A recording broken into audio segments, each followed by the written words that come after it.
Hi everyone, my name's Cheyenne O'Shea and I'm here to teach you how to tame and straighten a wig. Okay, so a friend of mine, let's mention names, Minibar, gotcha girl. Okay, so Minnie sent me a wig and said to me, if it's not salvageable, is that a word? I think it is, throw it away, okay? You ready for this? So she watched a couple of YouTube videos, learned how to roll a roller, bought some perm rods and stuff, rolled it, and it came out looking like this. Girl, you ain't performing with that. I know what you perform like. You ain't gonna be a handle that all over your face like this. That ain't gonna happen. No. So we are going to straighten it today, aren't we, people? Let me talk you through a couple of bits of the tools that you need. Okay, tool number one, you need the wig. Tool number two, either a paddle brush or this semi-paddle brush. I have been brushing the hair earlier, so that's why there's hair in it. Okay, next step, guys, and this is really important, is once you're going to be brushing it without it being on a block, but when you're going to buy a block, you're going to buy a block like this. Okay, so this is a 23 inch. Is it inch or centimetre? I'm shit with stuff like that, really bad. Okay, so it's a size 23. So for a drag queen's head, it's really good to get a big head. If you get a little head and you work on it, you put it on, it doesn't fit. What's all that about? That's because you need a bigger block. So a lot of manufacturers on eBay and Amazon and wherever else you buy them usually say that they're cork filled. That ain't cork filled. Nope, nope, nope. That is polystyrene filled with a canvas cover, which actually works a lot easier for when you're styling wigs. Reason being is they don't break the pins when they're going in, and they're cheaper. So if it gets destroyed, just chuck it away and get another one. Other point, you are going to need some of this cotton, but you can use ribbon. Let's not do a massive selling factor. And this is going to be going around the lace, okay? And then you are going to be pinning it with dressmaking pins all the way across. Reason being is you don't break the lace when you do that, okay? So it's very important to make sure you've got your pins across. If you haven't got money for one of these, I think they set me back about 20 quid. And you get like a wig stand thing with it as well. Not this one, this is a freestanding one, but like one of the clamps that go on the table. So they're a pretty good buy, they're an investment. But if not, polystyrene head works fine. It's just a little bit more tricky for me. So I'd never work on a polystyrene head. So that's what you're going to need there, and then you are going to need a steamer, alright? So once we've got rid of all the frizz out of it, actually sorry, that's a lie, once we've got the curls out of it and it's a bit more brushable, we are going to be steaming. So you can use a handheld steamer, or I have got this contraption. Sorry, neighbours. We've got this contraption, so, and basically you use it like a hairdryer. If there are any hairdressers out there, you use the same technique, just different tools. So you've got your brush and you've got your steamer, so you still work in the motion, okay, but you've got to allow the hair to cool down before you move on. So I'm going to quickly talk you through about brushing the wig. Let's do this. You ugly thing. Yep. Right, so when you're brushing a wig, wigs here, hold the hair right at the end and just brush that hair out. Some of this is going to be so matted.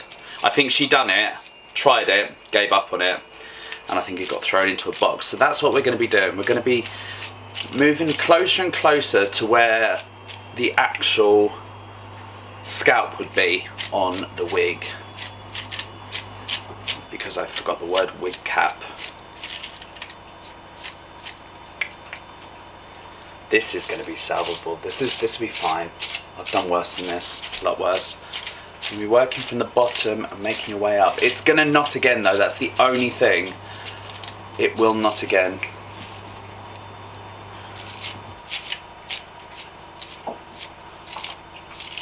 There we go, that's the best that section's going to be. So you can see there. Alright, you're going to do that to the whole head, okay? A lot of you will not have a wig as difficult as this, so I shall see you in a few minutes. Start brushing. And we're back! Right, okay, so this has taken a lot of my energy out today. I am absolutely knackered. She is brushed out. Look at this. I can't even see you with this wig. Oh my God. That'd be a killer, wouldn't it? Right, okay, so we are going to move on to the next step, and that is pinning her to the wig block, all right? So I've got my pins here. These things are dead handy. Goes on your wrist, and then you can just take the pins off as you need it, okay? So let's start. Okay, so another little tip for you is I've got a sticker on this there, so I always know where the front of the head is, because when you're working from behind, sometimes you can feel the sticker, so you know what direction you're working in.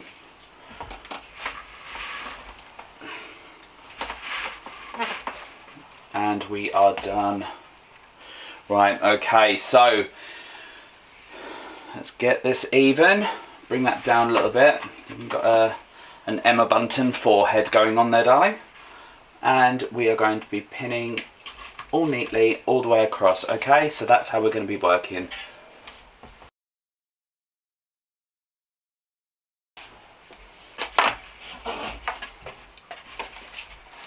Now, when it comes to the side area, there's a pivot, okay? The pivot would be about here, okay? So you need to pull your wig down, okay? Stretch that base out and then put it into there, which is about the pivot area, okay? And that makes, by stretching this out, if it's slightly too big, you can tweak it when it's on. But if it's too small, it's a nightmare.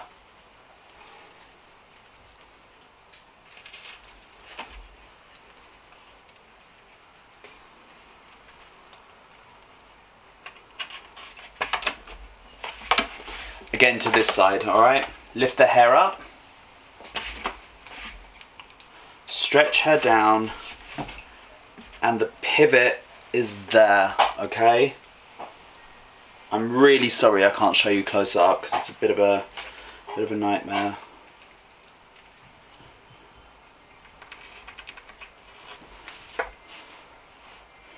This is a bit awkward. You've got to lift the hair up. It's easier with a wig, not so bad. Turn this to the inside, okay? Because you need to use your hand to get it out of the way. And you're going to be getting the underneath, the very base of that wig, and crossing the ribbons over. Alright? Cross them ribbons over. Right. Move that out the way for now. Back to the centre where the sticker is. And where you've crossed them over, I want you to tie at the front. There we go. Bring it around if it's too long, like this one. Right the way around to the front again and tie in a bow. Now, a little bit of a tip for you is when you've done your bow, pin that bow. Let's get this again. Just pin that bow down so it's nice and flat, okay? Oh, one more there, just to get a bit of an OCD thing going on. And she is pinned, she is done. So that is her. Show you. Ah. Come on, Frizz. So she is all pinned all the way across, and then you've got the pivot point, okay? Pivot across, and then she goes underneath, and she's crossed over. Same on the other side, and then she's tied in a bow in the front, okay? That's basically how you pin a wig, alright? You can do them closer together. It depends how much work you're going to be doing. If you're going to be doing a hair up where you're pulling it in loads of directions, I'd say put as many pins in as you can. But, so the next step, we're going to straighten her. See you in a second. Okay, right, let's get ready to steam. I'm changing my brush slightly. The brush that I was using has got vents in it, and I don't want that. So I'm moving to my other paddle brush that has no vents in it. It's a bit padded as well. Oh, girl's busy! Right, okay, so section by section, there's still going to be knots in this because it's the type of frizz that would just keep on frizzing. Lift up, move over, and block that out there, right?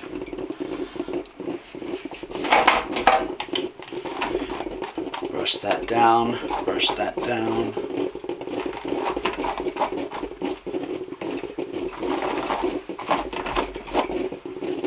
Here we go. Get your steamer. Start from the bottom, guys.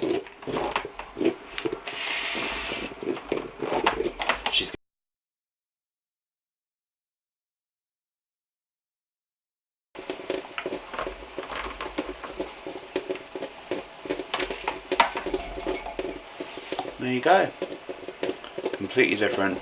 Okay guys, my battery's going to run out of my camera because new camera, forget to look. So I'm going to charge up and then I'll come back. I'm going to do some of this and then like I'll get half of it done whilst the battery's charging, and then I'll talk you through the rest in a bit. See you soon. Right, okay, so we're back. Right, battery charged up a little bit. So I've been getting on with this wig and that's how it's been coming out so far. So she's still a bit damp, so she's not very silky as of yet, but you can see that she is salvageable. So I'm going to be doing the rest. And here we go. So remember, section by section. I've lost my clip. Always got a spare. Right, section by section. Let's get that out the way. See, she's knotting already.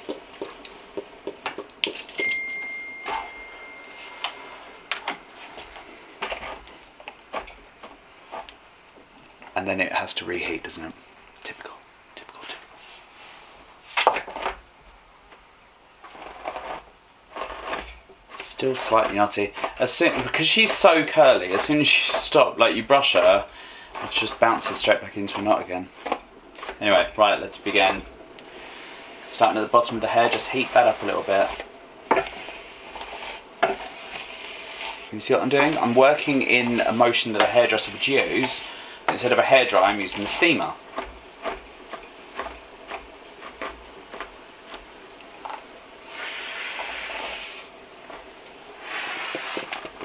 And if you hold her down like that, go like that, take it away, let it cool,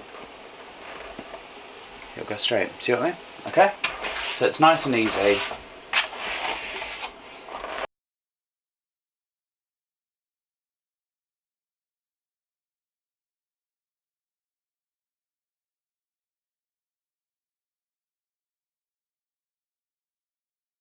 Okay, so wig completed. Absolutely beautiful. You would never know that it was the same wig. Minnie, don't ever do it again, you. Or I'm coming for you. But she is now workable, so I'm going to wait for her to dry. I've got another wig very, very similar, which I'm going to be stacking and creating a very big updo. Probably something like that, I think. So, yeah. Anyway, see you later. This is the Wig Mistress, Cheyenne O'Shea, signing off. Have fun.